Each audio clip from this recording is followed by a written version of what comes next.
नमस्कार दोस्तों, आज हम इकाई अंक कैसे निकालते हैं उसके बारे में चर्चा करेंगे। इकाई अंक कैसे निकाला जाता है?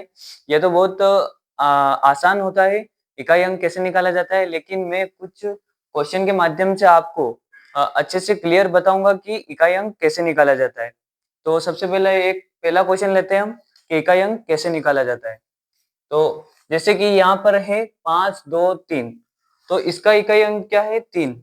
तो हमें ओनली इकाई अंक से ही काम है, ठीक है? तो इसकी जो पावर है उसमें हमें भाग देना है 4 का। 4 का भाग देंगे, यहाँ पर मैं साइड में देकर बता देता हूँ आपको। जैसे कि ये 4 है, 4 का डिवाइड करना है 27 में। कितनी बार जाएगा? 4 5 20, 4 6 24, 6 बार जाएगा 24। हाँ, शेषफल कितना बचेगा? 3। तो ये जो शेषफल बचेगा इसे हमें इस इकाई अंक की पावर बना देना है। जैसे कि 3 की पावर कितनी हो जाएगी? 3। तो यदि हम 3 का 3 बार मल्टीप्लाई करेंगे, 3 इंटू 3 इंटू 3, तो इसका जब हम मल्टीप्लाई करेंगे तो कितना आएगा? 27। और जो 27 का जो इकाई अंक है वो क्या है? 7 है। तो जो इकाई अंक का जो सबसे लास्ट अंक होता है किसी भी संख्या का, उस वही हमारे क्या होता है? आंसर होता है। तो ये क्या आ जाएगा? हमारा आंसर। ऐसे ही हम नेक्स्ट क्वेश्चन देखेंगे, इससे आपको और अच्छा समझ में आएगा। जैसे 64, 64 में इकाई अंक क्या है? 4, तो हम यहाँ लिखेंगे 4। इसका इकाई अंक क्या है? 6, तो हम यहाँ लिखेंगे 6। मल्टीप्लाई में है तो मल्टीप्लाई करेंगे 6 इंटू, और यहाँ क्या है? यहाँ 4 है तो 4 लिखेंगे इंटू, और वहां पर क्या है? 5, तो इसे हम 5 लिखेंगे, ठीक है। अब इनका हम मल्टीप्लाई करेंगे और उनका भी इकाई अंक आएगा तो उसका भी हम मल्टीप्लाई करेंगे। कैसे? जैसे कि 6 का 4 में अगर हम मल्टीप्लाई करेंगे तो 24 आएगा।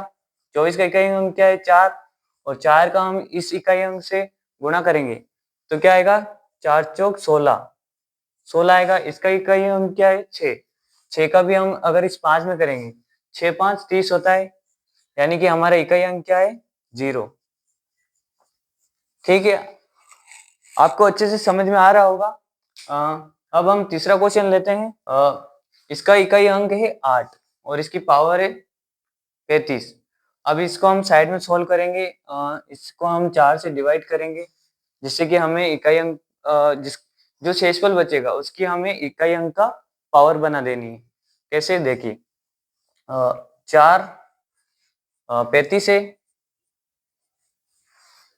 4 का 35 में यदि हम भाग देंगे तो कितनी बार जाएगा?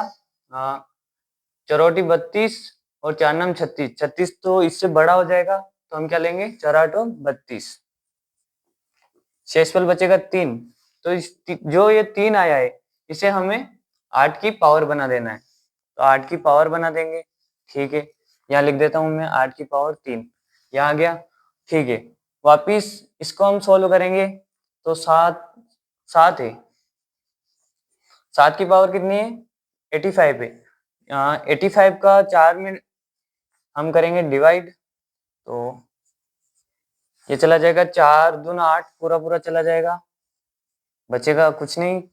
वापिस 5 उतारेंगे तो 4 बन जा 4, एक बार चला जाएगा, और रिमाइंडर कितना बचेगा? 1। जो 1 है हमें 7 की यानी कि इकाई अंक की पावर बना देना है, ठीक है। यहाँ पे कितना है? 5। तो 5 की जो पावर है 96, उसे हमें 4 से डिवाइड करना है। 96 का मैं यहाँ पे देके बता देता हूँ आपको। 4 दूनी 8, कितना बचेगा? 1, और वापिस ऊपर से 6 उतरेगा तो 4 चौक 16, पूरा पूरा चला गया भाग। यानी कि अब यहाँ से आपको एक नई बात सीखने को मिलेगी। यदि शेषफल 0 बच जाता है, यदि यानी कि इस 5 का जो शेषफल बचा है वो क्या बचा है? 0, तो हम इस ये 0 नहीं लिखेंगे। 0 लिखेंगे तो 0 से तो कुछ और आंसर आएगा, यानी यदि किसी की पावर 0 होती है तो उसका आंसर 1 आता है, लेकिन नहीं, इकाई अंक में यदि 0 आ जाता है किसी की पावर तो उसे हमें 4 ही लिखना है। ये बात आपको ध्यान रखना है। यदि शेषफल 0 बचे तो हमें क्या लिखना है? 4 का 4 ही लिखना है। अब इनको हम अलग से यहाँ पे लिख लेते हैं एक बार। 8 की पावर 3 है, 7 की पावर 1 है और 5 की पावर 4 है। यदि हम 8 को 3 बार लिखेंगे यानी 8 दूना 64, या मैं साइड पे कर देता हूँ। 8 इंटू 8 इंटू 8 अटोटी 64 होता है, दिख रहा होगा आपको। फिर वापस इस 4 का 8 में करेंगे तो 8 चौक 32, यानी कि इकाई अंक क्या आ जाएगा इसका 2। ठीक है, 7 की पावर 1 है तो 7 ही आ जाएगा इंटू 5 की पावर चाहे आप कितनी भी कर दो, इसका आंसर तो 5 ही आएगा। देखिए कैसे, यदि 5 का मैं 4 बार करूं तो 5 5 25 होता है, ये भी 5 5 25 होता है, और इस 5 का और इस 5 का करूंगा तो वापिस 25 आएगा। यानी कि 5 का आप कितनी भी पावर हो उसकी, तो आंसर क्या आता है 5 ही आता है। ये आपको ध्यान रखना है। यहाँ से भी आपको नई बात सीखने को मिली है। यदि हम इसका करेंगे तो 7 दूनी 14 होता है, और 4 और 5 का करेंगे तो 5 चौक 20। तो शेषफल क्या बचा हमारा 0। ठीक है, इसका आंसर मैं यहाँ लिख देता हूँ 0, शेषफल बचा है। ठीक है, नेक्स्ट देखते हैं हम, जिससे आपको और अच्छे से समझ में आएगा। यहाँ पर थोड़ी 3 डिजिट आ गई है, हमें काम है 4 से, यानी कि 4 का डिवाइड देना है इसमें, तो हमें कुल 2 संख्या से ही मतलब है, ना कि 3 संख्या से। तो अब यदि हम 4 का इस 54 में डिवाइड करेंगे, मैं देख के बता देता हूँ आपको। ये 4 है और 54 का जब इसमें डिवाइड करेंगे, 4 1 जा 4, एक बार में चला जाएगा, फिर ऊपर से उतारेंगे 4, 4 तिया 12, 4 चौक 16 तो बड़ा हो जाएगा, 4 तिया 12 3 बार जाएगा। ठीक है, 2 बचेगा। ये जो शेषफल आया है, अब इतनी बड़ी संख्या से डरना नहीं है हमें, बस जो इसका इकाई अंक है 7, उसकी पावर हमें 2 बना देना है, यानी कि 7 की पावर क्या हो जाएगी 2, और साथ ही 49 होता है, और 49 का इकाई अंक क्या है 9। तो आंसर क्या आ जाएगा इसका 9। हाँ, मैं आशा करता हूँ कि आपको जो मैंने बताया है इकाई अंक कैसे निकालते हैं वो आपको अच्छे से समझ में आ गया होगा।